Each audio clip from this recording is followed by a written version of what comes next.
బెంగళూరుకి దగ్గర చింతామణి మనకి దగ్గరగా కైలాసగిరి బెట్ట.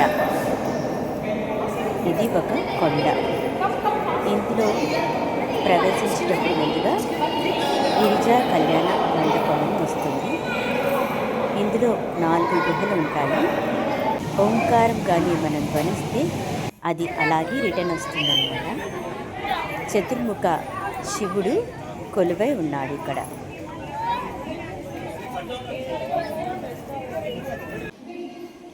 ఇక్కడ ఆంజనేయ స్వామి ప్రతిష్టాపన చేసి 1700 ఏళ్ళ ఆంజనేయ స్వామి ప్రతిష్టాపన చేసి ఇక్కడ కలియుగము, త్రేతాయుగము, ద్వాపరయుగం అని 3 యుగం 3 అవతారం ఆంజనేయ స్వామి దర్శనమిస్తారు. ఇక్కడ పైనుంచి చూడండి, మధ్యలో కనపడుతున్న భాగం దుష్ట సంహార వీరాంజనేయ స్వామి అంటారు. పాదం కింద కనపడుతూ ఉంటుంది. వాళ్ళు అక్షయ్ కుమార్ అని రావణాసుడ 3వ కొడుకు, వాళ్ళని సంహారం చేస్తూ ఉండే సంకల్పం. ఎడమ చేతిలో పువ్వు ఉంది ఆంజనేయ స్వామికి. ఆ సౌగంధికా పుష్పం అంటారు మహాభారతంలో.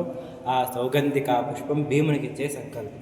కలియుగంలో అభయం ఇస్తాడు కదా, ఆశీర్వదిస్తారు. కలియుగంలో అభయాంజనేయ స్వామి. ఇట్లా కలియుగం, త్రేతాయుగం, ద్వాపరయుగం అని 3 యుగం 3 అవతారం దర్శనమిస్తారు. ఇక్కడ మీరు ఏమైనా సంకల్పం చేసుకుంటే శని దోషం, గ్రహ దోషం, నాగదోషం, కేతు దోషం అంతా పరిహారం అవుతుంది. కళ్యాణం, సంతానం లేదు అంటే ఇంకా ప్రార్థన చేసుకోకపోతే నా భిన్న అవుతుందని చాలా జనం నమ్మకం ఉంది. ఇప్పుడు నమ్మకం అయింది, దానికి ఇప్పుడు అవుతా ఉంది. అయితే చాలా పవర్ఫుల్ ఆంజనేయ స్వామి. ఇక్కడ ప్రతిష్టాపన చేసి 1700 ఏళ్ళు అయింది.